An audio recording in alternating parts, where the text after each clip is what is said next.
So guys, welcome again, everyone, to join us this evening. And also everyone watching live on YouTube. Warm welcome to everyone present. So a new series we commenced today called the Masterclass. Masterclass will be a series where we'll have professionals talking on specific topics, and where we get a chance to ask things that we don't get an opportunity to ask, some nagging doubt, something there's so much information on the net. There are videos, there are books, but some stuff never gets talked about. And the masterclass is aimed at clearing doubts on specific topics regarding flying. We'll cover the whole range, so be ready with whatever niggling doubts you may have as pilots. So today's masterclass is on launches. It's the best way to launch this series with the launches. A very crucial, critical part of our flight. And I'm very happy and proud to bring in Mr. Roland Dorozhani. And I hope some of you may have read the little bio I presented on the Facebook page. But just a few words. A great man, a wonderful man, a beautiful man. I made friends with him at Mount Olympus, and he's spent over a decade, flying. Passionate acro pilot. That's his, tick. And he's an APPI qualified instructor, qualified SIV instructor, qualified XC instructor, acro trainer. He's taken part in acro competitions, and he's also an FAI official judge for acro competitions. We had a small stint with him also in Dehradun this year, where I got a chance to work a little closely with him. And what impressed me was his thoroughness, professionalism, love for people, love for outdoors, and we clicked like immediately. And so here he is today with us, and he's going to share some wonderful insights about the launches. I'm ready with my pen and paper to make notes, because I'm sure there'll be enough and more to learn from this man. And I'm so happy to inform you that in his first trip to India, he fell in love with the country. So like people who do deep do fall in love with India and things Indian. He had a blast enjoying Indian recipes and all the traffic and all the zing bang that we have here, and the culture. So yes, so over to Roland. Roland, you can start. Tell us a little bit about yourself and your little stint with India, and then we start the session. Welcome from everyone here. A warm welcome, Roland. Thank you to everyone, which gives me the opportunity to talk in front of you. I would start once I went in India. The first things I learned was Sab Milta Hai. It was right, Abhi? So yeah, in India everything is possible, and then it's giving a lot of opportunity. Or you can say Keiseho. Keiseho. Keiseho, okay. Yes. It was a great experience for me. I learned a lot, and I shared a lot of things with very nice and good friends. And I have to say aloud, I was in love with the India people and India nature. And I hope a day I will go back again. So really, it's a very special to me to talk with you guys. Okay, with a topic which looks like very simple, but we will see that it's not really so simple. So are we ready to go with? There is any question about the topic we are going to talk from someone?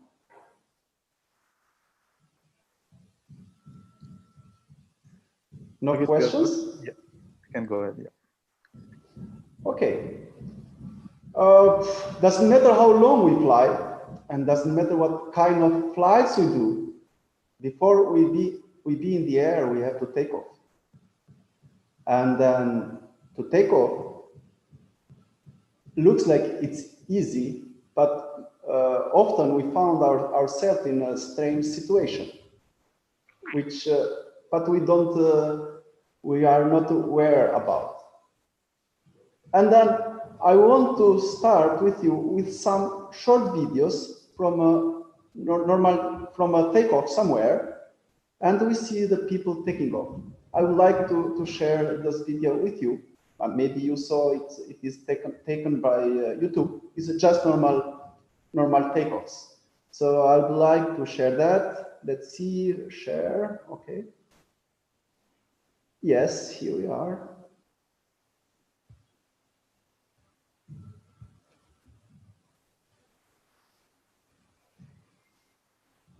As we see, it's a normal day of flying. It's not so much wind. If you see the flag, I should be 10 to 15. And then we see things that every one of us don't like so much. Huh?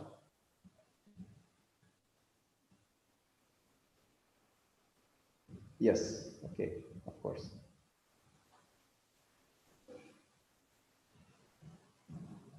Okay, I choose videos which is funny, but in a other kind of situation, those kind of takeoffs may be really dangerous and really hurting pilots. I choose video which make funny. We can laugh on it. And you see, even there are pilots with the acro harness. I mean, should be somehow with experience, with a lot of experience, and then with hours in the air, like spending times in the air, not just beginners. Even they are competing somewhere, something.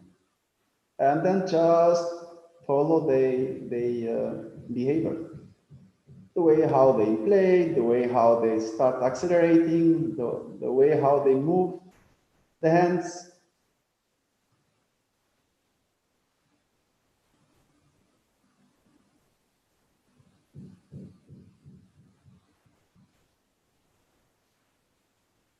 Of course, if I could choose videos from another takeoff, let's say Uludeniz, Turkey, the view we will have in our face, it will not gonna be so funny.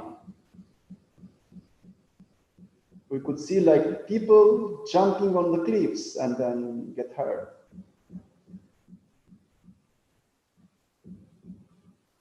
So yeah.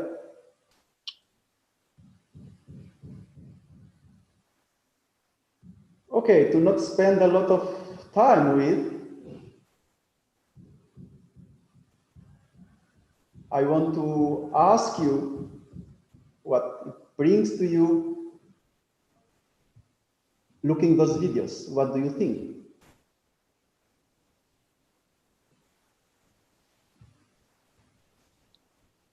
Somebody has to say something.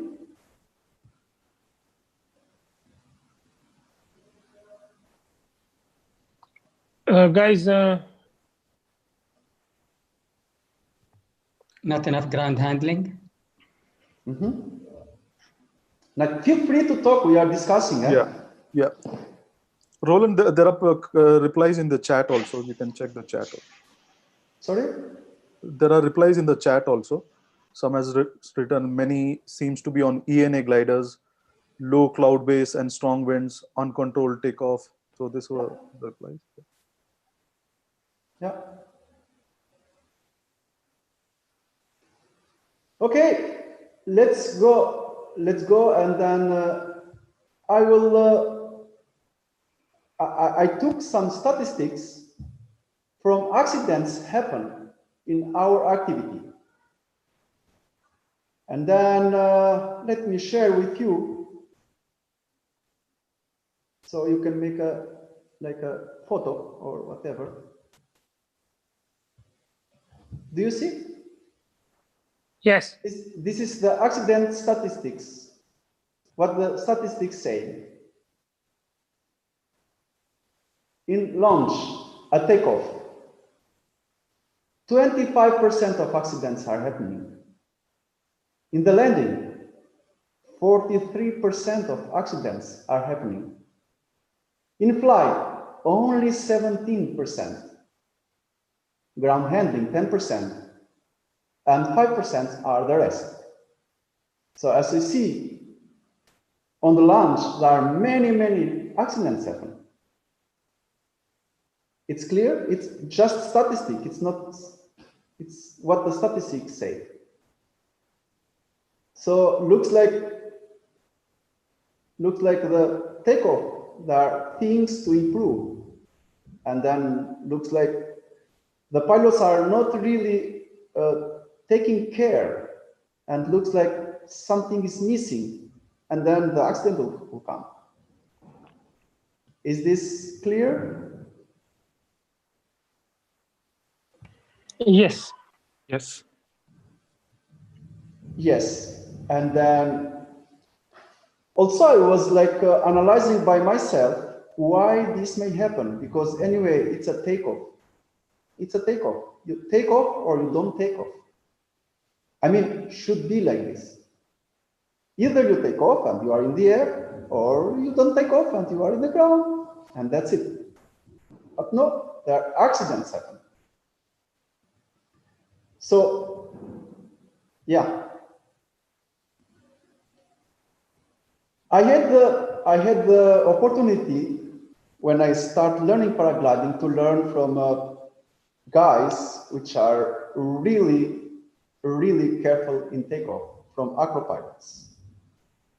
Acro pilots may be like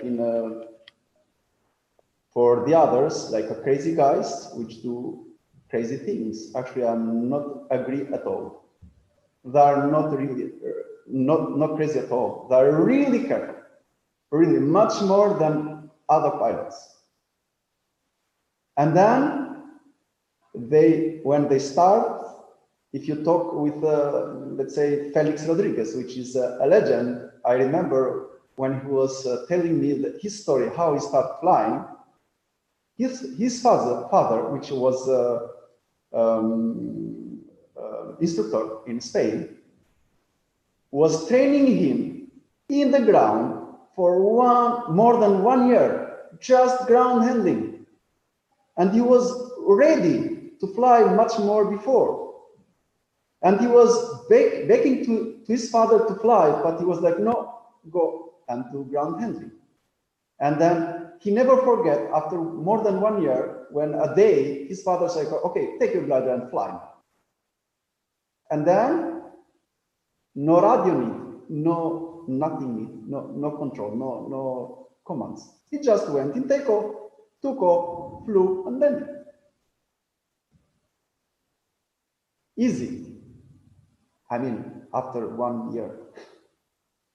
So yeah, I learned from them. And then by having this in my mind, I was like going through all the process, slowly by slowly, in details, to find out why may accidents happen in takeoff.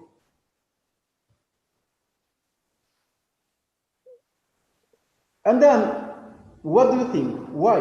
Why may be dangerous the takeoff? Do somebody has an idea?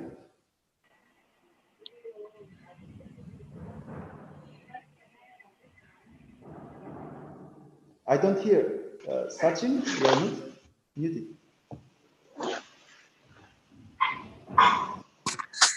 Yeah, so somebody has written in the chat. People are in hurry and nervous on the takeoff. Yes, I agree. Varun. Another and idea. the skill level do not match the current situation where they are taking off, and basically the lack of skills required to do a flawless takeoff. So this makes them nervous and also the stress levels. So they are not able to judge their stress levels. So when they go for takeoff, they're not aware of their body and mind, of what they're going to do, or their strategy, or also things which can go wrong in that situation. So they're not anticipating situations. Yes, I'm very agree with you. Another idea. Captain, unmute yourself. Captain, unmute yourself. They are also in a great hurry to take off and have the joy of being in the air. And in order to reach there, the takeoff is an activity which will take place anyway. So they do not give it that much importance, thought, and as Varun said, application of the right skills, which they probably don't have. So nervousness, eagerness to get into the air, and therefore forgetting some of the most basic techniques which should be used while taking off. And taking off should be a very important part of flying itself. If you don't take off, you don't fly. That's it. You have to be there. Yeah, I'm very agree. Sham sir, you wanted to say something? Yeah, Roland. Whatever. Yeah, what I would like to also say is that, or get the importance of that, a lot of people do not ground handle or get used to their glider if they're coming back after a long time, maybe 3 months, maybe 1 month, could be just about, and they don't ground handle before they get to the takeoff launch. So that little bit of feel or that confidence that you get back with your wing is probably the primarily thing. It's the same thing with my motorbike. I feel, when I get back after a long time, my few initial hours on the bike is a bit. Very good point. Very good and important point. Also, you don't estimate the conditions properly, and you don't adapt to the new condition. Maybe it's a new flying site for you, and you're not able to visualize what to expect from the glider behavior, and you get surprised, and then you don't know how to react also. Yeah. Any other idea? Roland, Sandeep on the chat is mentioning takeoff accidents are more with low experience and nervous pilots, or sometimes even because of overconfidence. Yes, I can say mostly it happened with low experience pilot, but nothing happened to them. They just get scratched. And then the very bad accident happened on takeoff happened to the one which are with a lot of experience. So the one which are not experienced, they may have accident more often, but with no big deal. And the other which has a lot of experience, then they risk a lot. They really get hurt. I mean, this is what the statistics are saying. Yeah, it's true. So any other idea? Actually, it was everything what you were saying. And let's make a resume together of all this we were saying. What happened? Why the accidents happen in takeoff? The pilots are learning takeoff technique right in beginning, right when in the moment they start the school. It's the first things they learn. I mean, I'm talking for technical part for the practice. They learn how to take off the first day, and they keep going, and after they fly, and then they have one year activity, 2 years, I don't know, 5 years, and they never go back and think about the launch. It's just coming. They're just trusting in their own skills. They got right in the beginning. And not all of us are thinking to discover more and more this part, to push our limits further. It's what happens often. So it's the first thing we learn, and then we learn and then that's it. We never think to go back again. And this is not good. I mean, some of one were saying that long time they don't fly, but Even if we fly often, on the takeoff part of our activity, there are things which are missing. And then you can see that mostly even with the very, very experienced cross-country pilots. If you are in a cross-country competition, they're really good to build airtime, to catch the thermals, and to make the good tasks. But always you see something strange on takeoff and something strange on the landing, but in takeoff as well. Because they are more focused on doing their own task, and then they learn how to do XC or whatever, but not taking care for the takeoff. Anyway, they will be in the air and then they keep going by taking extra risk. This is first I can say. And then, unfortunately, some schools, what happened with the pilots is like they just learn the technique part of taking off. And maybe nobody, I found some places, some schools and some pilots, nobody was talking to them what happened during this process in theory.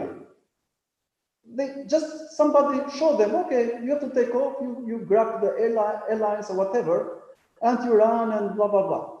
And they start building the skills, but without understanding what really happened with the glider and what happened in theory.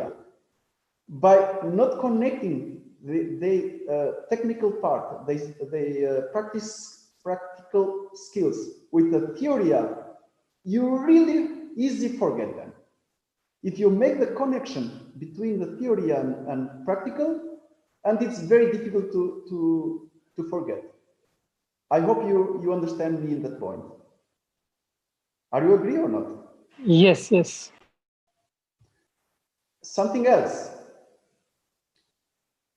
On the schools, depending on the instructor, they learn how to grab the air riser or whatever, and how to grab the commands, the handles of the commands, and they be slave of this method. And then they don't accept another method. And but this method, this way how he learned, may work in a certain kind of conditions regarding the weather, and then a certain kind of takeoffs place, and not working in another one. So by being slave of one technique, just really slave, they have luck, and they found themselves like in a really strange situation when the weather conditions are a little bit different than that usually he got used with. Do you understand the point? So yeah, in this point, mostly it's a part of the instructor and the school to teach them that, okay, for everything in flying, it's freedom. It's the pilot has to be open-minded. There is no formula. There is principles, but not really formula. The formula are true until in certain point, until in certain limit, and after that, it's not true anymore. I hope you understand what I mean. What else may be wrong? I mean, may bring a strange situation takeoff. It's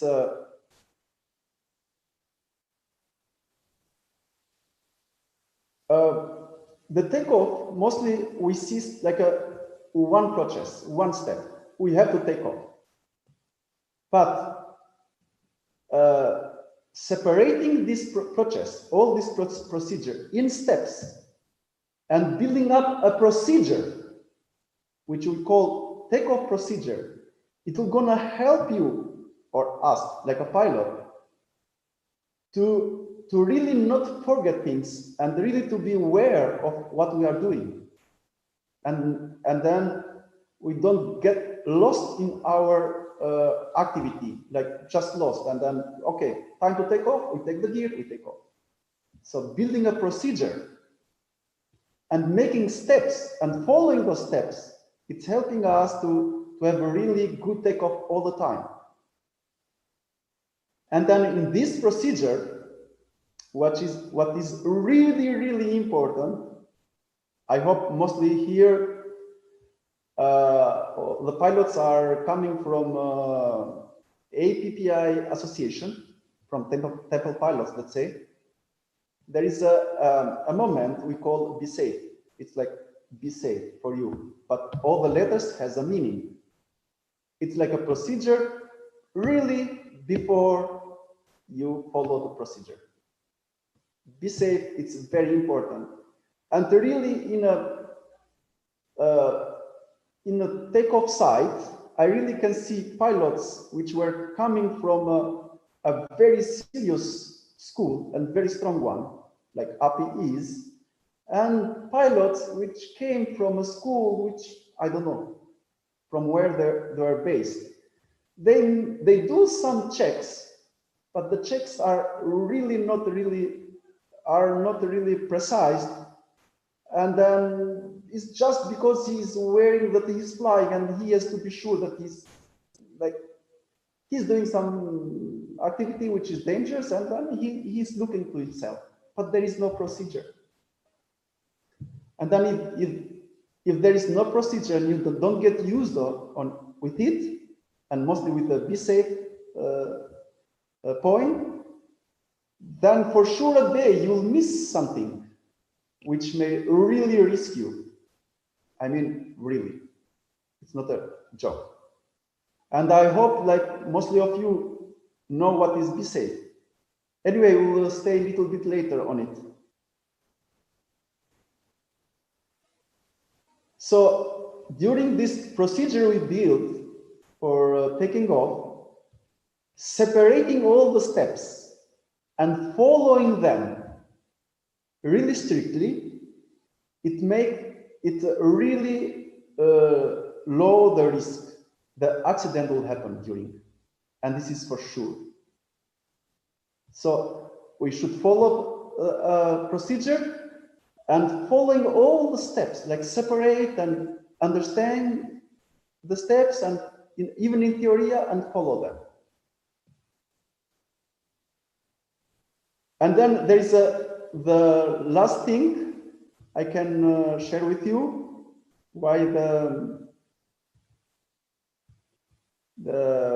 accident may often happen.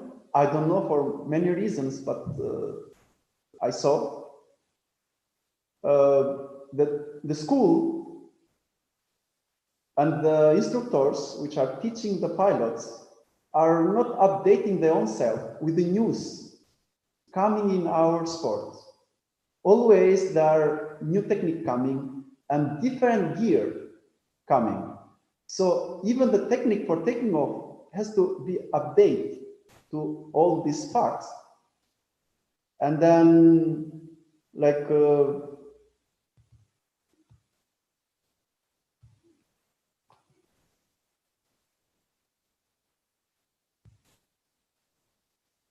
I don't know, do you hear me? Because there is something, I lost you. Yes, we can hear you, Roland. Yeah. Yeah, we can hear you, Roland, no problem. Because I see that, I see, okay, yeah, okay. It looks like there was a lack of, or something, internet. So, yeah, even the schools sometimes, like they are not updating the new knowledge or with the new gears, which requiring different way of approach and different skills to take off.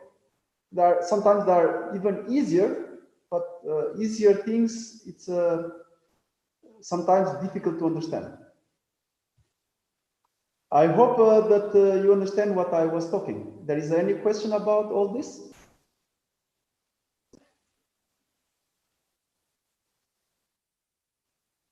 Everything okay? Clear?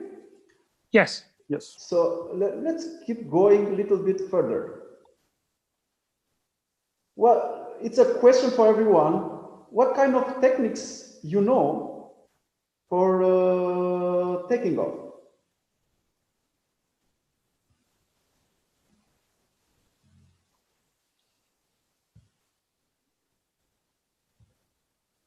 Do somebody can give an idea? Yeah, Okay. reverse launch, alpino launch. So I know these two techniques. So forward, you were saying forward launch. Forward launch, alpino launch, wherein the glider is backwards and I run towards the slope. Okay. And then there is reverse launch, yes, wherein I'm facing the glider, then I turn. Okay. Once it's inflated. Yeah. So I know these two techniques. Any other idea about other different techniques? Cobra. Cobra launch, yes. They are using for in strong wind conditions. Reverse launch with A and C risers or A and brakes. Yeah, okay. I mean, we can say reverse launch, and it was the point where we're saying do not be slave of a formula, like having the airlines in the hands or whatever. We'll talk a little bit with details, but okay, it's okay. You can have you can build like we call like aircraft stick, because the airlines and sea lines are working like a aircraft stick. Yeah, it's okay. Another. Or with A-line and brakes also. Yeah, okay. So sometimes you take off without having nothing in your hands. You just run, and then with the new kind of glider we have now, it's really easy. You just run in the wind, and the glider will come up, and then you take off. Any other idea? Somebody said mushroom launch. Somebody said debagging. Yes, the glider is in mushroom shape, mostly when the wind is a little bit strong, and then the glider just inflate from mushroom shape. What else? Taking off with in snow with a ski? No, it's a kind of technique. Instead of running, we just slide on the slope and taking off. In the Alpine countries, in France, Switzerland, and then even they take off tandem like this. And later on, we saw let's call like throwing technique. The pilot, it's just throwing the glider in the air where there is no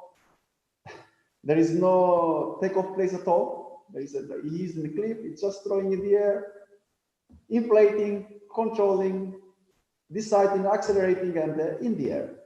Do you want to see that? Let's see a video. Just to tell you that is existing. Just a moment, I will share you a video with you.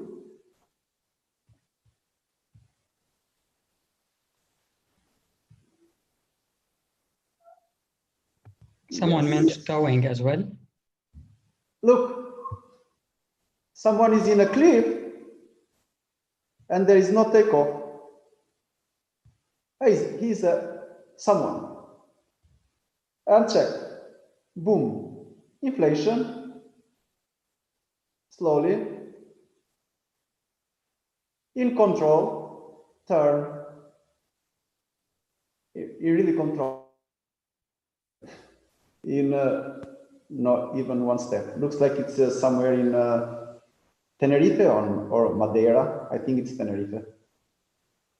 Not takeoff place there, but he's taking off. I mean, this is to throw the glider in the air. There is nothing, no takeoff, but he can take off.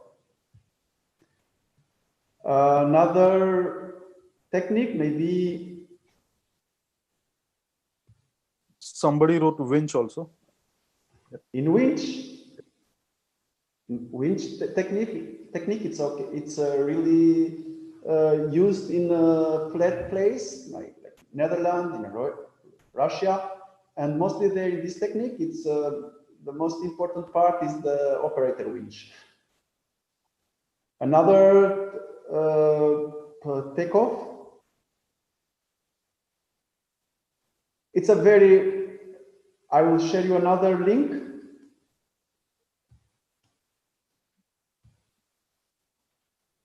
Just a moment. I'm not really good with the computers. Okay, it's here now.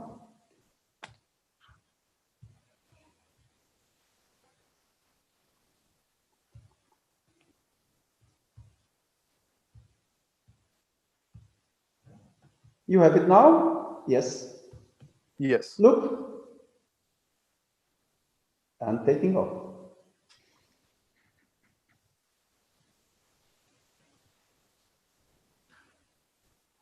Let's call this kind of technique tail inflation takeoff with a somehow strong backwind. And then in the air. Incredible, huh? So when Roland, I had watched this video for the first time, I had to see it almost 5-6 times to really understand what he has done. What is doing? Yes.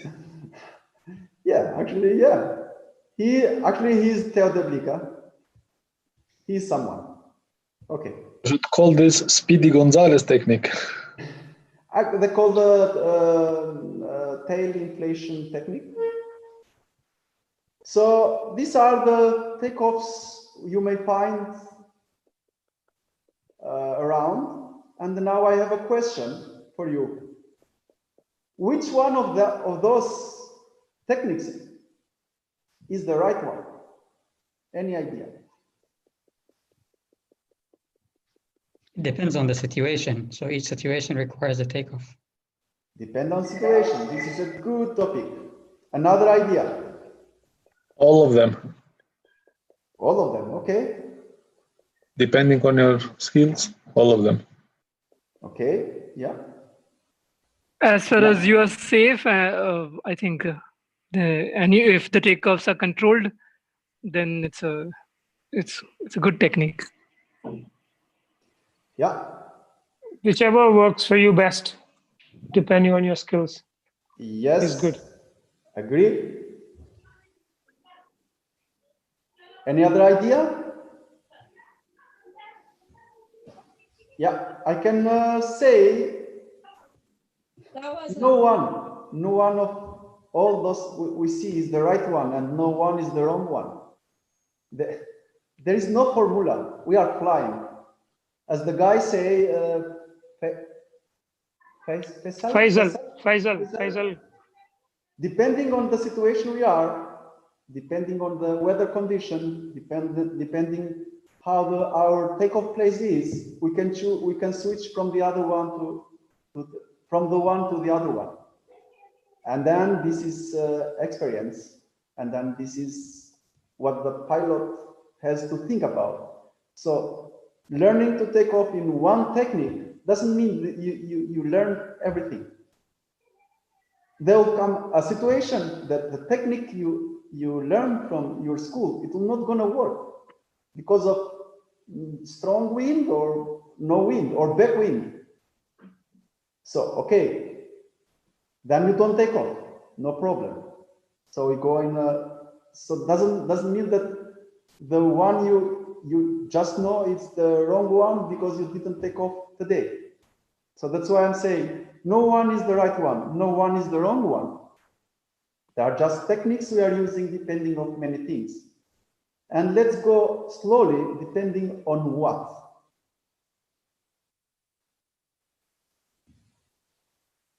What can I say is no matter what kind of technique we choose or what we're using, the most important thing is that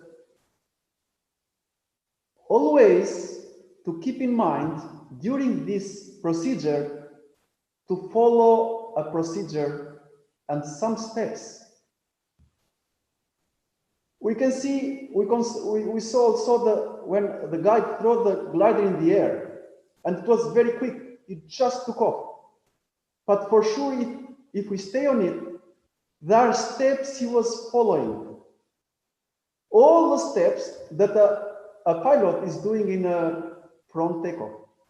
If you stay and analyze, you can see that he did inflation, he controlled the glider above him, he turned and had again in control, deciding to take off. You could find out, and just accelerating and clear the ground. Okay, the accelerate and clear the ground it is for him just a state because of the wind and there is nothing to run, but it's there, you know. So no matter what kind of technique we follow to take off, it's very important to choose and to follow a procedure and steps on this procedure. Are we agree with this or not? Do somebody has another option or another opinion? Before we go through this procedure.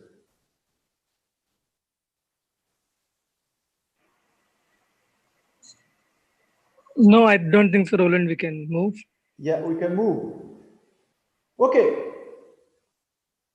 There is a very important question before I go fly. I consider that the first step when I fly. What this question may be? Any idea? So I'll go to fly. I'll go to a site. I have my gear. I go there, and I'll fly. The first step I have to take, the first decision I have to take, I can say the first question I have to do, what may be? Assess the conditions, or? Assess the conditions, okay. It's right. Roland, can you read the chat? No, I cannot read the chat. We'll have to read it out. So Roland, one of the pilots. Sachin, do you help me? Yeah. Sandeep is saying that, am I in the right mindset to fly? And another pilot is saying, Prashant, am I confident to fly in the existing conditions? Yes, and both of them are really right. Any other idea? Am I current for the current situation? Yes. Am I ready for current situation? Yes, it's a question we have to do. Currency, am I currency also? Let's make that question more general, because all what they say and what they are writing is right. But there is a question which is it's sum of all these questions, which is taking all these questions in consideration. You understand what I mean? So yeah, I'm going to fly today, and always I have to ask myself, am I ready to fly right now? It's a very simple question. Am I ready to fly right now, here? What it means, because it's very simple, but there are all those questions you were talking, the guys were talking until now. Okay, looks like it needs a lot of time to give answer to that question. Oh, yes. In the beginning, yes. In the process of learning, we, like a pilot, we should learn how to analyze this question and how to give an answer. And then, by time, by experience, to give the answer to this question is less than 1 second. Yes, I am. Or no, I am not. Do you understand me? There is Ninad, can you mute people? No, maybe there is someone was asking something or what? No. Maybe background There was noise. just by mistake. Okay. So yeah, am I ready to fly now, right now? what it means. Let's go step by step. Am I okay right now mentally, emotionally, physically, and other things? You understand what I mean? Maybe I was drinking last night a lot, and maybe I'm still drunk. Or during the driving to come in takeoff, I had like not a nice discussion with with the police on the road. I don't know, maybe because of my mistake or whatever. But the discussion was not really nice, and my emotions were up.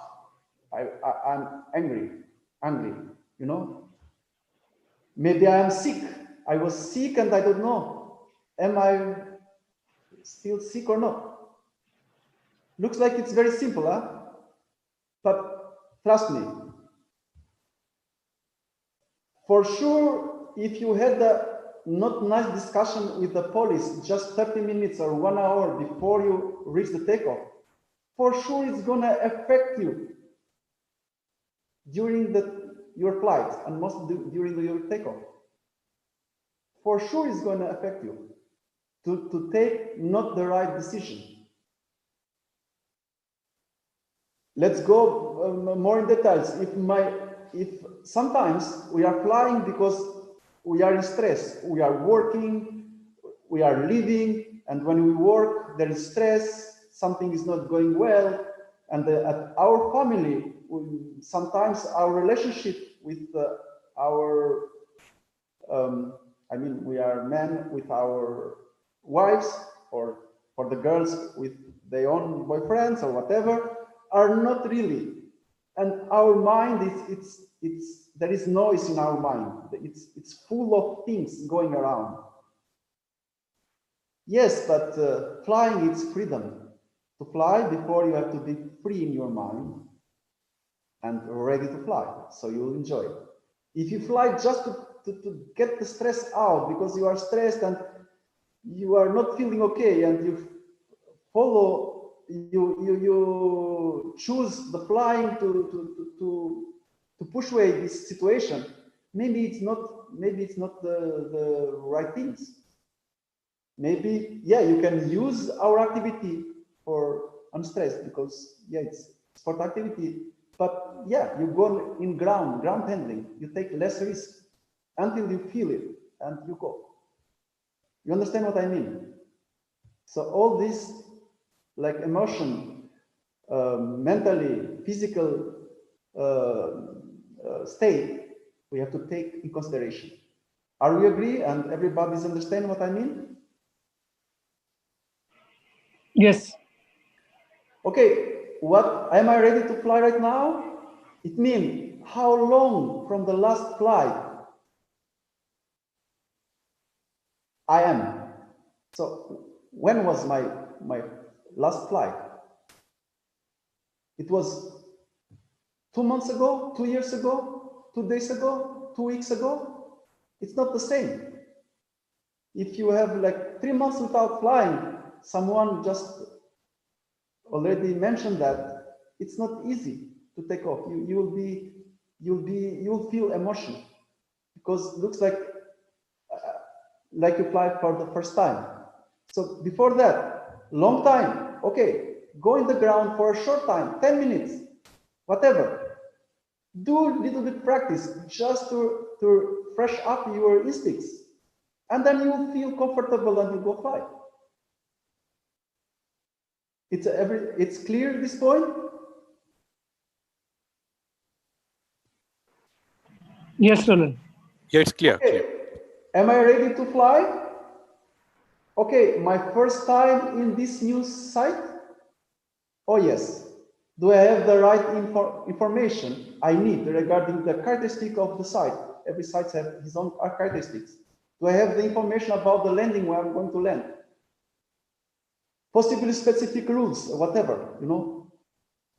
Yes, I have it. Okay, then I'm ready. And then let's go a little bit deeper. The others are flying. Okay. Am I ready to fly? Are the weather conditions and the takeoff characteristics suits to my level? Maybe the odds are flying, but maybe I'm not able to take off with this strong wind, or in such a very short takeoff, or whatever, you know. So everybody understand this point? Yes. Okay, am I ready to fly? The gears I have right now with me are the right one for this kind of conditions? Maybe strong wind, I need smaller wing. Or it's I'm flying in new side, it might be turbulent because it's alpine side, and I have a deglider, which normally in my place I'm flying, but I don't know how turbulent may be here, and I never tried. Maybe it's not good to try this place with a deglider. Maybe I go high B or whatever. Do I have the right gears regarding the weather and then the place I'm flying? Are they in good shape or ready to fly? It means also, am I ready to fly? So it is what I want to share with you with this important question we have to do every time before we fly. And sometimes we get a really fast answer, yes, I am. And sometimes, no, we should think a little bit more. And after, give the answer. Are we agree with this? Absolutely. Any question? I like when the people do question, because I understand that I get that they understood what I mean.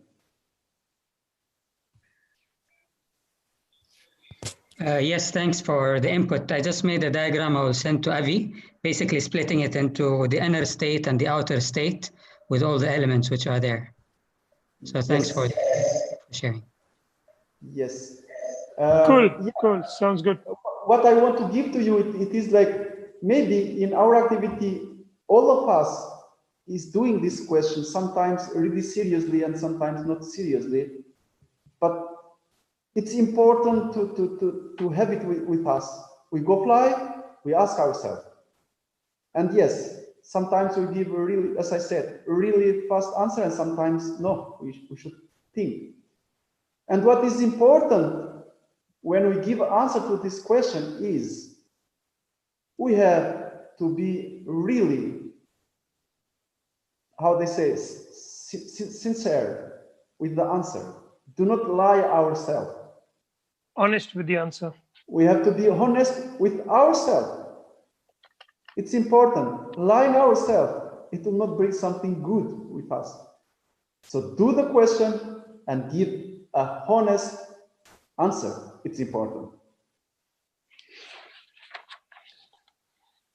And then, once you give this answer, respect your limits. So be honest and respect your limits.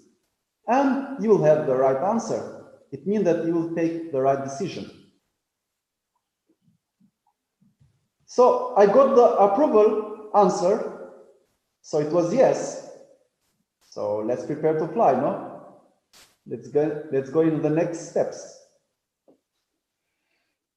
Till now, everything, it's okay? It's something to share? No, I think really fantastic point you brought out, considerations before launch. We asked this question, and with practice, the answers will come faster. We'll get a clear yes, we'll get a clear no, Yes. or we'll get a maybe. And if it is a maybe, we consider the points again, and then get a clear yes or a clear no. And then, respecting the limitations, we take the final decision, and this will keep us safe to a great degree.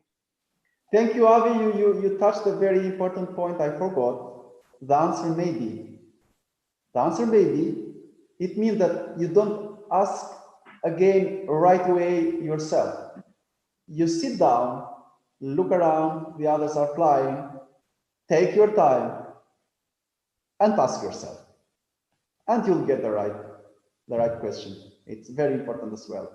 We have also maybe. Okay. Any question? Any question about what we were talking until now?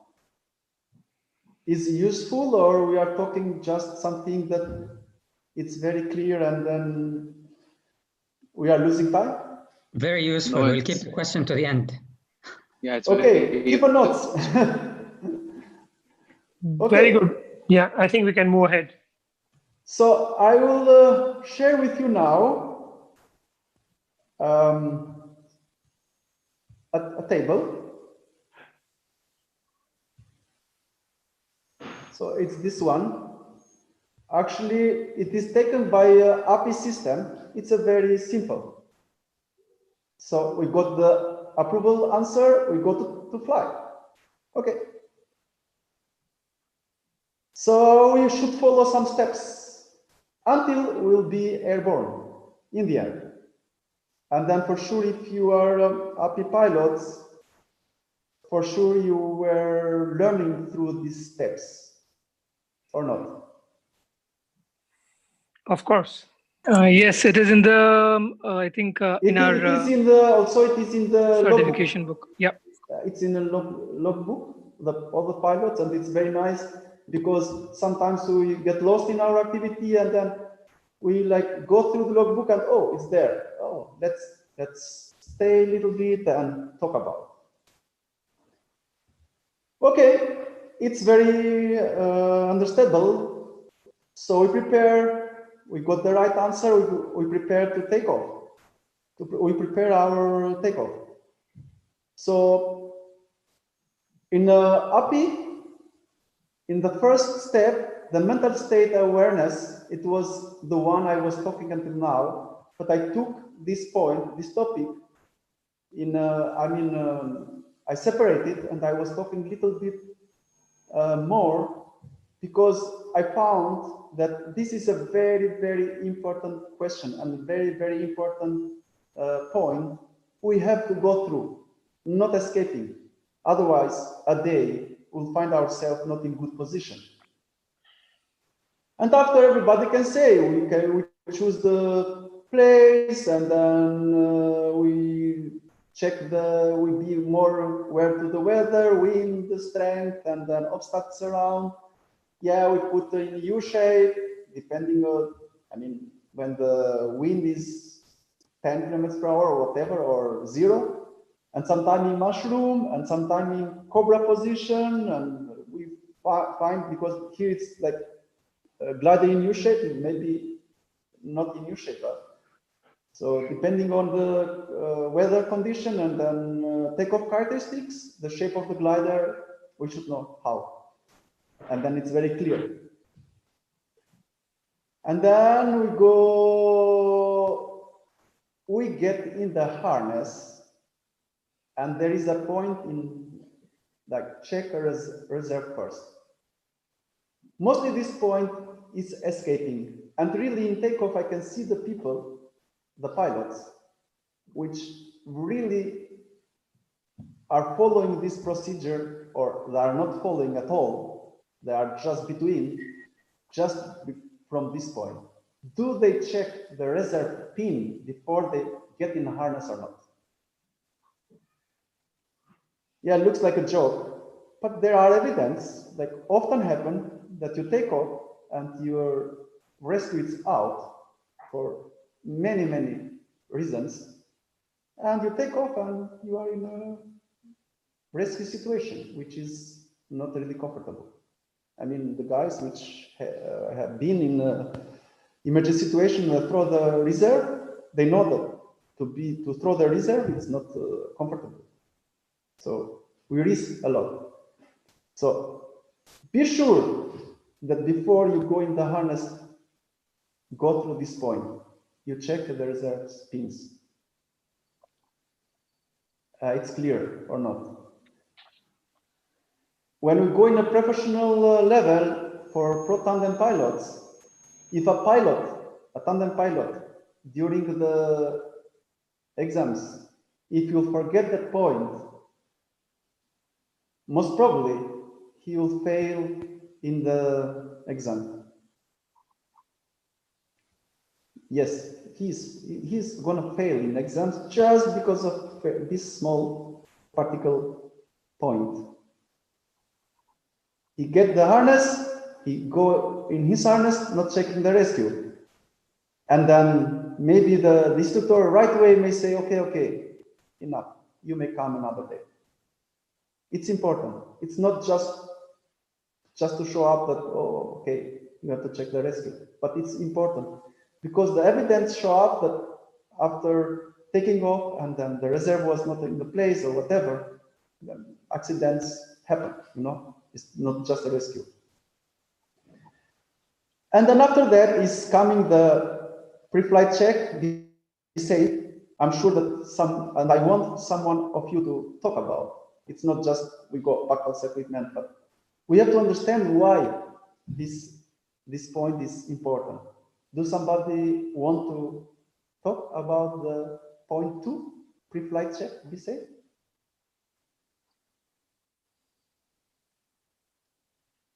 No one? We've been taught this, Roland, in Temple Pilot's basic training. This has been imbibed in us from day one. Yes, good.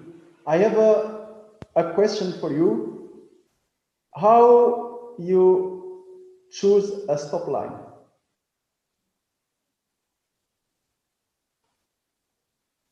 When you choose the stop line, what you have in your mind? You choose your stop line regarding what? Regarding acceleration, and you should be able to take a decision to take off or not take off by the stop line. Yeah, but the stop lines may be 1 meter in front of you, maybe 5 meters in front of you, depending on other things. It's not a line fixed, it's a line you imagine. And you correct, it's move imaginary all line. the time. And yes, it's a dynamic line. Yeah, it's a dynamic line. So Roland, so this stop line is one thing which is not commonly practiced by many pilots. They just take it for granted. But stop line should be such that after the stop line, I should have enough distance to kill my glider and to abort my takeoff. I must have that space. So that I think is an important point for stop line. Yes. You are very right. That's why I was staying in that topic. So, okay, I was not staying, check the buckle, check the equipment, but okay, stop line. And you were mentioned very well. There are other things to talk about this point because often this point is just, okay, you say stop line, okay, the stop line is there, and that's it. And it means that for this pilot, the instructor asked him to take in consideration stop line, but he really don't understand how the stop line is working and how the stop line is saving him, how stop line is helping him. And then why I'm staying in that is to make sure and to share together why stop line is important and how we choose the stop line. Also the wind conditions and also the technique that we're using. Okay, very nice. So we take in consideration the wind strength and then the technique we are using. Very nice. So we understand when we are gonna get inflated. I mean, when we are gonna get off the ground. According to the situation, we decide the stop line. Like doing an alpine takeoff, it's gonna be a long run if the winds are nil winds. So we have to assess the situation accordingly. And suppose the winds are about 20 kilometers per hour. So we know that the moment we inflate the glider, we are going to get lifted. So accordingly, we decide as to where our stop line is. Yes. Okay. Yeah, you are right. What can I say about stop line is, like everybody, if I ask you to say there is an imaginary line we put somewhere in front of us. And then it's important to understand where we put the stop lines, and then regarding what is in our mind where we draw a stop line in front of us. So the pilots which has experience and they know what they are doing, they may put the stop lines very far away from them. So to give possible to them to check and to you know, they have time. But if a young pilot, I mean a beginner's pilot, will put the stop line almost in the end of takeoff, and he'll try to get the control by running or whatever, and will be in a stop line, and there is no anymore, like the guy said before, after the stop line, there is no any more space, then why there is a stop line? So as beginner, we are as close to the stop line. As more difficult the situation is, I mean, conditions are like on limits, as closer to us the stop line. As short the takeoff is, as closer to the pilot the stop line. You understand? Okay. You mean, okay, you put the stop line closer and you don't give a time, and then you may fail many times because you're going to overpass the stop line without having the glider in control. Who cares? You just like kill the glider, abandon it because you pass the stop line, and you try again. Nothing happened to you. That's why the stop line is.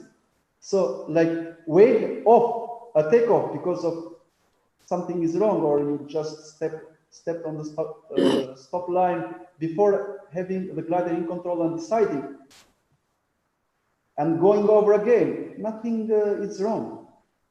Okay, but pushing the limits and risking, and then this is bringing the problem. You understand what I mean regarding the stop line? It's not just a line, it's a line which you have to use to save you. So by using this, you take less risk. It's helping you. This I mean when I was talking for the stop line. Okay. Are we agree? Yes, Roland. Okay. Yes, and the rest is very easy to understand. So, question for everyone. Okay, inflation is just inflation. It's a very simple thing. Do somebody will give me his opinion how the inflation has to be done?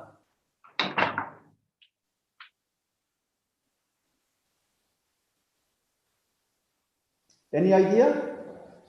Or just inflate the glider, that's it. Anybody can read it.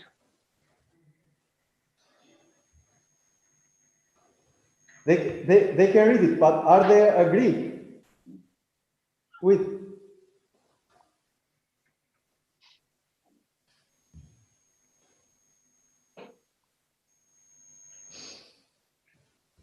Yes, Roland, completely agree to the fact what you've written. It has to be in harmony with the current situation, and the skill has to be such that you should be in control of the glider always at all the moments. You should be in touch with the glider.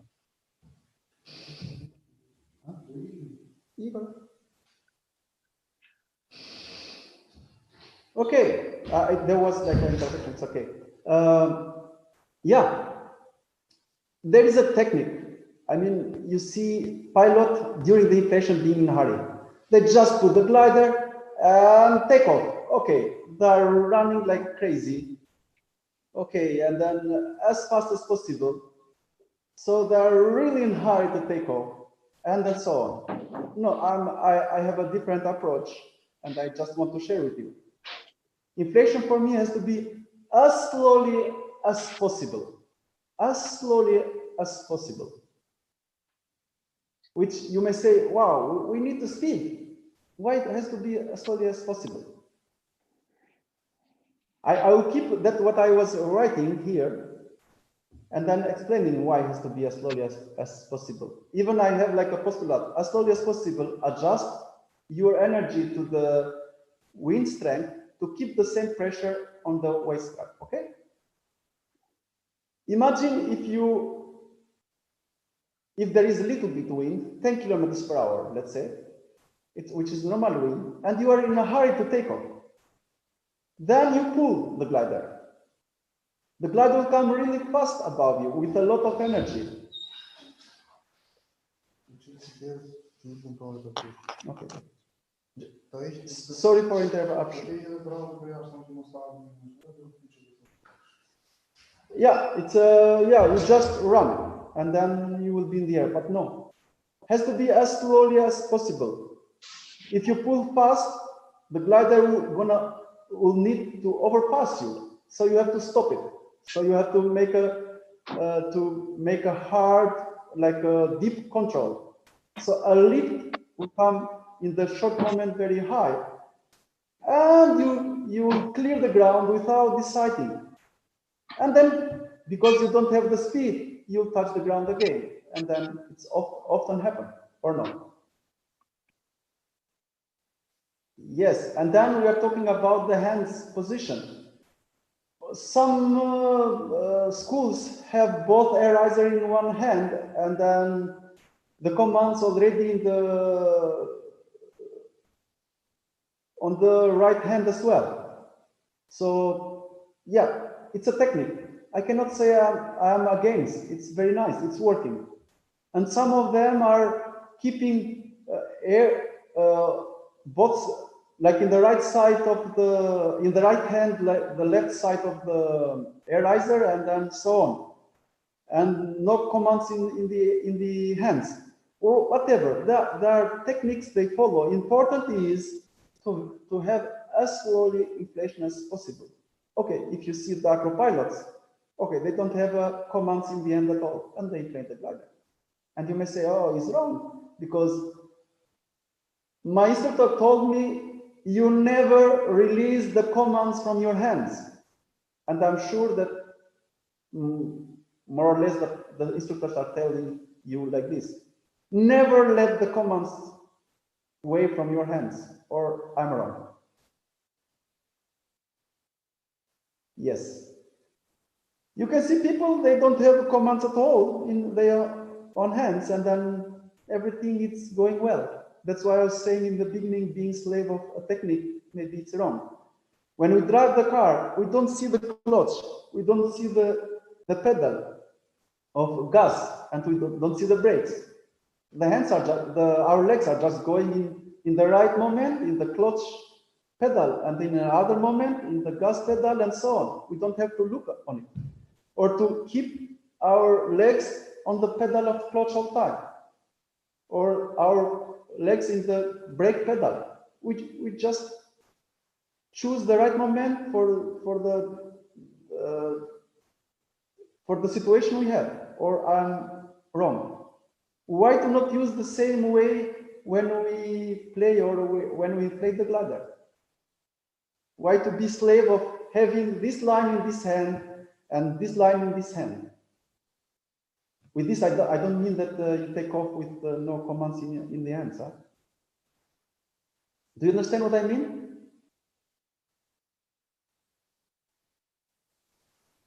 So, okay, this is what I want to share about inflation, and I don't know if there is a question regarding.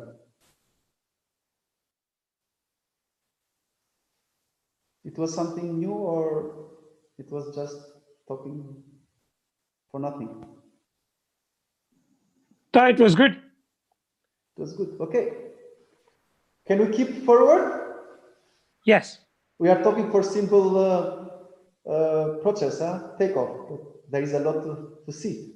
And then still we are just going simply. We can go even deeper. Because to explain to you why fast, if you inflate faster, there is a problem. If we go in the theory and then we understand how a profile is working and how lift is working, and for sure you know. And then, okay, using the brakes, when you have a speed, you may build an unstable profile, and then the glider, instead of stopping, it may shoot even more, and so on. You understand even better. So let's go to the control. So I'm writing here some points, and then to connect the control with inflation, I say good inflation in the way I was talking it means that the control will be much easier. Fast inflation or wrong inflation, to put the glider in control will be not easy. You need more to work with. So maybe you pass the stop line and whatever, you know. And the always waist strap pressure has to be all time until we will clear the takeoff. It's very obvious. And now, if you see in the point 3 here, I mentioned strong wind, too much action in the commands, being in hurry, big problem. You understand this situation or not? Or we stay a little bit. So it was what I was talking. You inflate very fast, and mostly the pilots are doing that. There is a little bit strong, and their mind is like, strong wind, I have to pull stronger, so the glide will come really fast above me, and then the wind will not pull me, something like this. So very fast, in hurry, because strong wind. The glide above me, I'll take off. This is a very wrong. We'll have a problem. Strong wind, you have to be even more careful and very almost not pulling the glider. Even follow the glider, absorbing the energy. Already the energy is there, it's the wind. You have just to have to absorb. And using the commands when the strong wind is a lot deep, then it's even worse. Imagine, I think you have the idea what it means stable and unstable profile. The profile by factory is really stable. By having action in the commands and the trailing edge is down, we just build, in this way, we build unstable profile. The glider, even in the ground, is coming very nervous and then doesn't like to stay above you. And then if you have a little bit more than it needs, and the glider will go in power zone back on you, and you get pulled. Or we are not agree with this. Everybody should understand that I'm not calling what we have in our hands, the handle we have in our hands, I've never called brakes, because mostly they are calling brakes, but no, for me they are not brakes, they are commands. Because those lines, with the action we do in this, may work like ailerons. I'm right, Avi? Ailerons for turning, helping us to turn.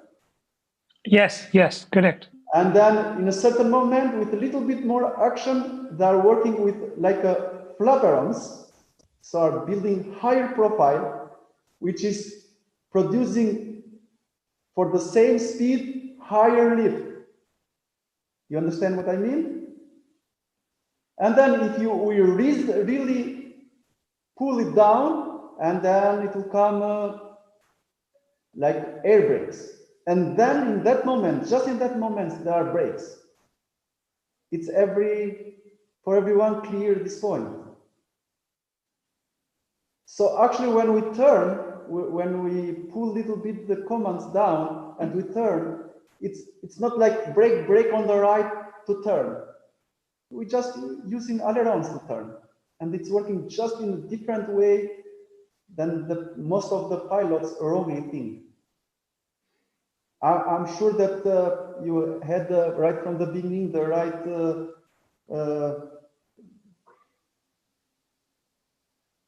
this topic, I hope.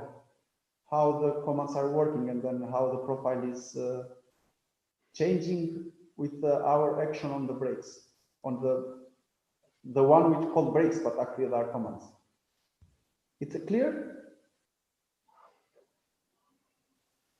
Yes. It's clear, Roland. It's very clear.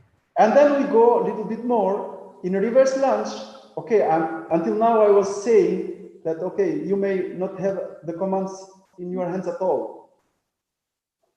And then some of one, you may say like what he's talking about. Yeah, but turning with the commands not in your hands, And with this, I'm really not agree. So in a case of reverse launch, you should control the glider. Doesn't matter what technique you are using, but before you turn, the glider has to be in control. And in the right hand, the right command. And in the left hand, the left command. Before you turn. And you turn, and again, you are in control state. You are not in the acceleration. So you have to turn, and the glider has to be in control. And then, in this case, in reverse launch, I'm saying, yes, he's doing reverse launch. If a pilot, and unfortunately it happens often, that a pilot to show up that he's not beginner anymore, and he has experience, even he don't know very well the reverse launch, he just do that to show up that he's good. And this is very, very, very wrong approach. You understand what I mean?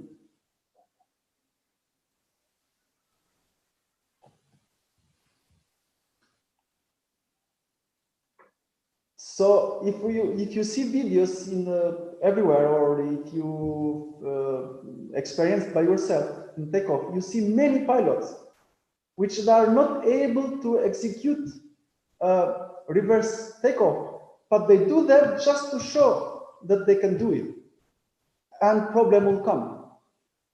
So doing a frontal launch is just normal, even in a professional level. To the pro tandem pilots, we are asking strongly that the tandem pilot to take off in front takeoff until it is possible, until the weather strength is allowed in him. So it's much easier to take off, to make a front takeoff and to have it in control than to do reverse one.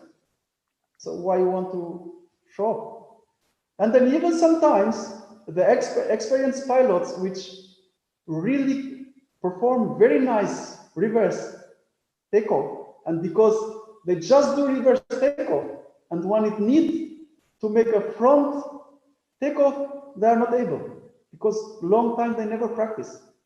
They just forgot, which is not normal as well. And then it's a point which mostly we escape. A short visual check is needed, because maybe there is a cravat or line tangle, and then by having the shape of the glider all time in our eyes, we understand immediately. Not by checking the lines, because the lines it's very difficult to check, but just judging the shape of the glider, we understand something is wrong. And then if we don't have the visual check, by feeling, we cannot, maybe sometimes it's very difficult to feel it. And we take off, and then instead of enjoying the flight, we are in a hurry to land, because our glider is not anymore our glider, we fly often. So it's very understandable, this. Any question until now? Everything okay? Can we go further? Yes, please. Because we are going to acceleration, and then also in this point, there are many things I see that the pilots are missing. Let me share the part as well. So you have it like this with topics. Okay.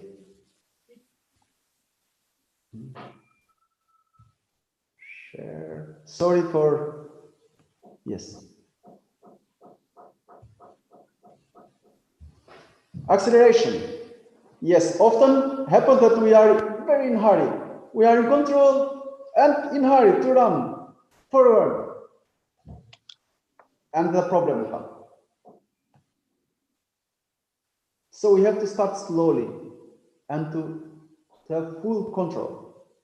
Starting slowly and building up the speed, you'll be in the air much faster, much earlier than running like crazy and having the the wing not really in control, but like shaking above you, sometimes further forward and even a little bit, or on the side, and you never take off. Doesn't matter you have speed, because the glider is not really holding you. It's like you are in pitch pendulum movement or roll movement all time.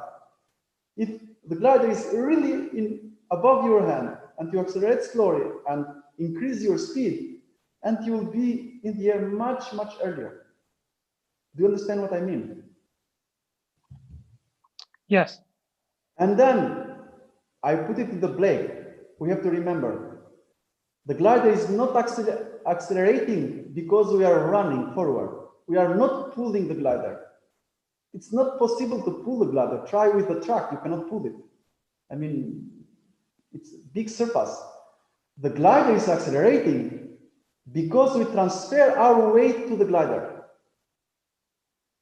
So before you run, you have to put some weight, to transfer weight on the glider.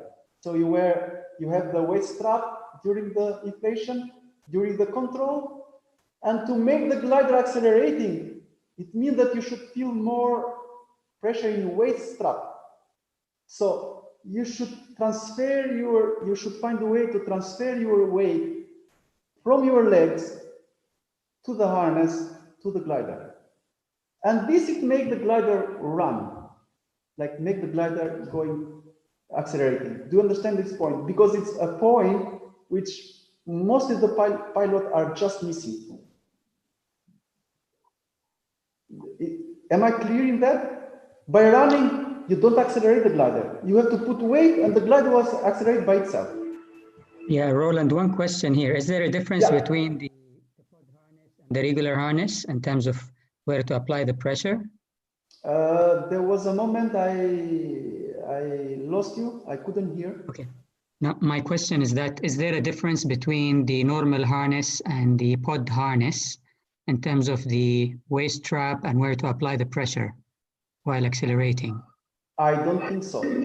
Avi may help in that, because I really don't have a lot of experience in pod harness, but when I was trying, I see that if you take the pod, it's just a normal harness. You have a waist strap and everything. So I don't think there'll be a problem, and then maybe Avi has to confirm that, because he's flying always with pod harness. No, it's the same. It's the same build. Like, you have the safety belt, you have the same structure. Same structure. So you use the same kind of technique, in both. But remember, I mean, in your, I just want to be clear for something, that you understand that if you run, but not transferring your weight to the glider, doesn't mean the glider will follow you. It will accelerate.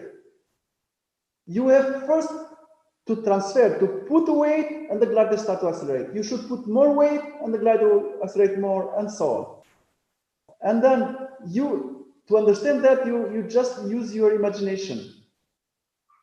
If the takeoff is steep, for any steps you do, just because of the shape of the takeoff, you just put the weight, you transfer your weight to the glider. That's why it's easy to take off, because it's helping you to transfer. And if it's the takeoff, it's flat, and then if you don't understand that point, it's very difficult to take off. I hope you realize that sometimes in your experience, for sure. We can, be very clear about this point, on ground handling, and we can test it and experiment on ground handling, and it'll become very clear. Yeah, there is a theory. I mean, let's say I have the same glider. Let's say 25 square meters, the same high big glider. And then if I fly 25, it means that it's M size. And if I fly with takeoff weight, which is 85, 90, I have the trim speed, which is around 40 degrees in the air. And just use your imagination. I will put in this glider not 85 kilograms, but I will put on this like 120 kilograms. What will happen with the speed? It will increase, no? Everybody know Absolutely. that. Why? Because we are transferring to the glider more weight, so the glider will come much faster to keep that weight, to build the lift. So even during the running, putting the weight, more weight to the glider comes faster. More weight, the glider comes faster, and so on. So on your leg, in the beginning, it's your weight, and the next step, it's not anymore your weight, it's less and less and less, and everything is transferred to the glider. So the glider will accelerate. So like this, I can give you an example why the glider is accelerating because of you are putting weight, not just because of your running. And then I hope it's clear. In the end, as higher the speed it is, as better. I mean, in the end of the acceleration process. So somehow I'm not against, but it's somehow to discuss that many instructors sometimes even are telling that, okay, you run and you brake, you put the brakes in 20% position. Of course, you take off because you are building a higher profile, and you take off with a low speed. Yeah, okay, you take off. But if you do a mistake and you release the commands and you feel a dive, and then if you don't do the mistakes, but the turbulent will catch you, and your speed is almost in the minimum speed, then you will be not safe. Glider will be not safe. As faster, as safe it is. I mean, the commercial pilots, the real pilots flying with their, I mean, we are real as well, but the pilots flying with the aircraft, I think they say the speed and the height is bringing you home. If there is speed, no problem. So as higher the speed is before we take off, before we disconnect our feet to the ground, as better, as safe will be our takeoff. Okay, we can use the commands and we can take off even slowly with a low speed, but it will be not safe. And I want from you, from all of you, to understand this point. And I want confirmation if you get that point. Roland, I have a question here. Yes, please. Now, when you're talking about, when you talk about speed at takeoff, now it basically depends upon how fast a person really runs to get that speed, or what is the other factor? Because it could vary quite a bit. Yes, a minimum speed of the glider, if there is no wind, is around 21 kilometers per hour. No, I understand that. Yeah. What I mean to ask you is, let's talk, suppose the glider has a minimum flying speed of, say, 20 kilometers per hour. Yes. Now, a person will not be able to run at 20 kilometers per hour to get that speed for a takeoff, right? Yeah. Or, so basically, you mean to say that a person, because your lift is a function of your dynamic airspeed and your profile of your wing. Yeah. Now, when you run faster, a person may be limited to how fast a person can really run also. Yeah, yeah, you are right. Then I'm saying, as higher the speed will be in the end of our acceleration, as better. But I'm not saying that you have, if I can fly with 35 kilometers per hour, you have to fly also with 35 kilometers. As fast as possible. Okay, okay. Understood. Got it. Understood that. Got it. You may take off with 21. You may take off with the minimum speed of the glider. For just think, you are in the minimum speed of the glider. Yes. Any gust you can stall also. Yes. For whatever reason. For whatever reason. So that's why like moving far from the limit of the minimum speed, you'll be safer. It will be better if you take off with the trim speed of the glider. Nothing may happen. Imagine you are in the air. So I've understood the concept. Yeah, I've got the concept now. Thank you. You got the answer? Got it, sir. Thank you. Thank you for your question. So yeah, we can go further. Avi, something to add? You are muted. Now I think we can go ahead. We are reaching kind of the time limit as well. Yeah, I'm ending almost. Cool. Almost we are in the air. Or no? I hope it was not boring. Not one bit. Don't doubt that at all. Not Okay. one bit. Yeah. Okay, then we are in the end of acceleration. Acceleration, we have as high speed as we can. So we'll be in the air. Clearing the ground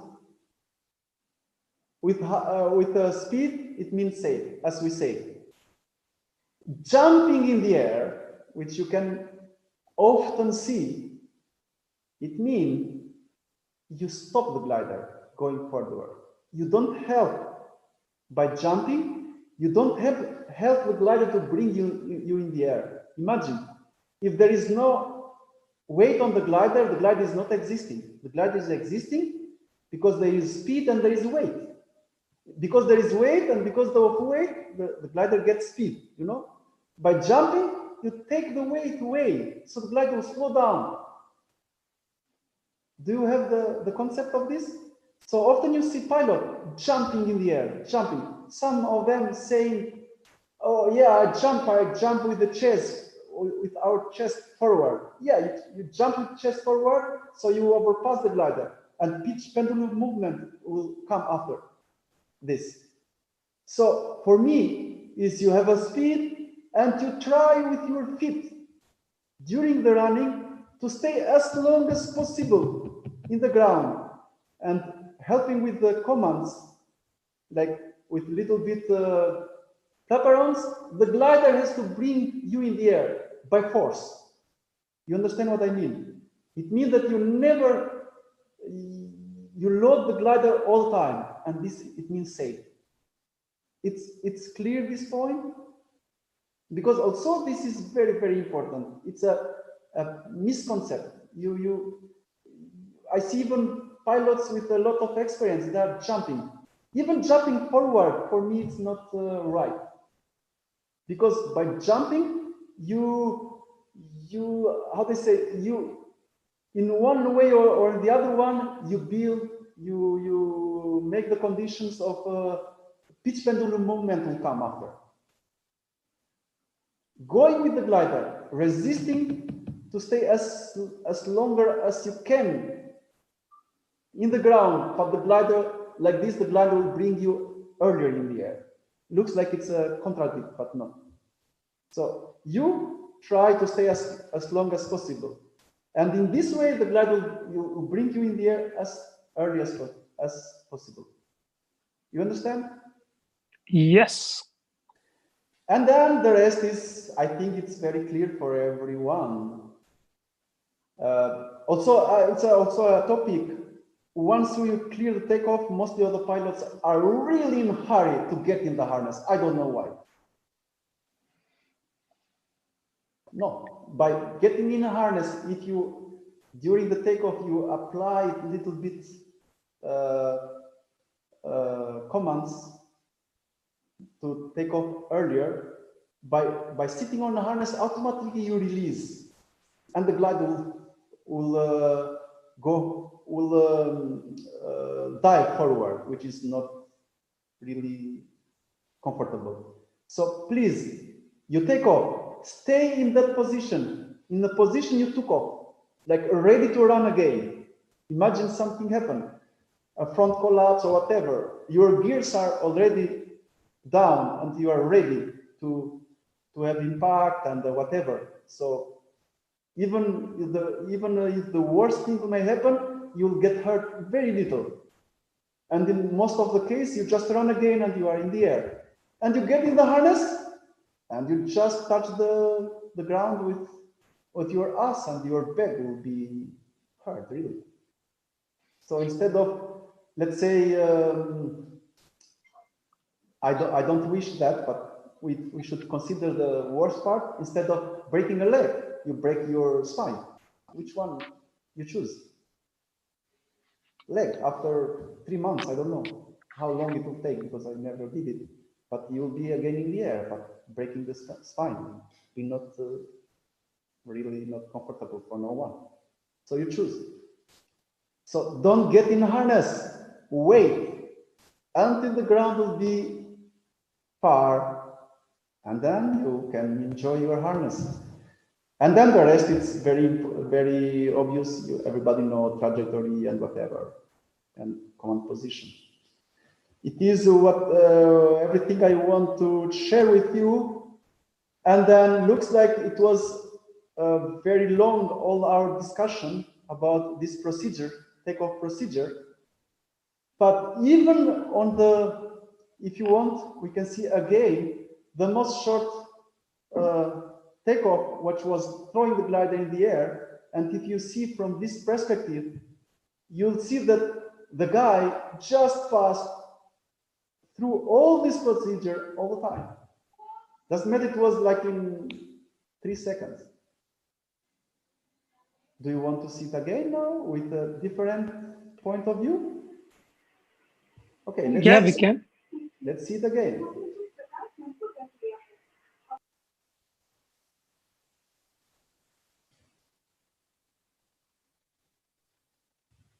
Sorry because as I told you, I'm Engineer. not really, and then Software. For sure, software guy. Yeah, I found it. Okay, and you will have it in a short moment. Just I want to share it now. And share. Yes, here we are. Now let's see the same video but now from the other perspective. Let's stop here. Look at him. In this position. No, wait, where is it? Look, he is doing a be safe. Check. And check how he's moving and checking again. You see? And time to inflate. So it's very short because he stayed oblique, but he didn't miss it. And inflation. Look, as slowly as possible. Look, he even released to breathe and up. Control. He has in control. Wait, let's go back. A little bit more. And he's not turning. And the hands are in the right position and the commands in the right hand. And then look, he turned and he has still in control, not turning and jump like often we do. Check this decision. Look. He was checking. This is the moment of decision. Look. Controlling, and look, he's looking forward and checking his steps. Decide and accelerate.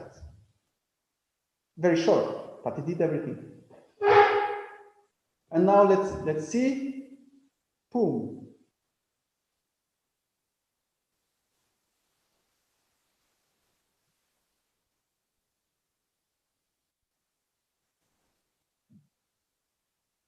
And acceleration, 2 steps, and done. In the acceleration, Roland, clearly he's just put his weight and then he doesn't have any space to run, but that's why glider has picked up the speed. One more time. In this case, for sure he has to do in this way, otherwise he will be in big dangers. In acceleration, he's not jumping, not running. Look, he's putting weight and the glider will accelerate. Check carefully. You see? He was not jumping. Absolutely. If you jump, the glider somehow will stay in his back and then pitch pendulum movement will come. And then so I think Roland, he loaded the glider, and for acceleration, after the loading came on, then he leaned forward and gave the glider the speed by gliding down and picking up. Exactly what I want to mean. Roland, can you clarify how did he slow down the inflation? Because it was very clear that it was a bit slowed down. So did he use the brakes or was it with the A's? Okay, let me explain to you something. The guy we just saw in the video is tail oblique. everybody know.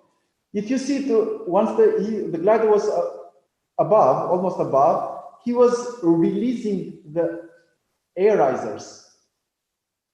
This is the way how the acro pilots are playing. Sometimes we don't have, and mostly on the ground, we don't have the commands in our hands, and we bring the glider up and down just by putting more weight or not, or pulling and releasing the air lines.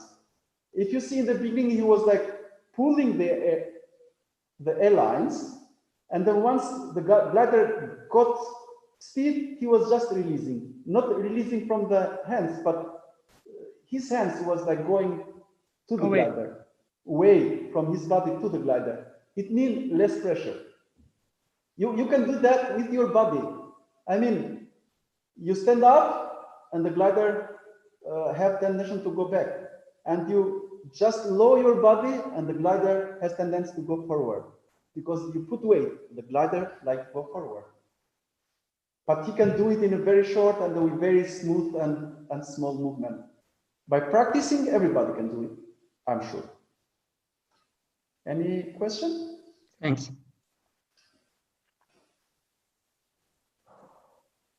It's the same if we check again the glider, the takeoff with the backwind, like a tail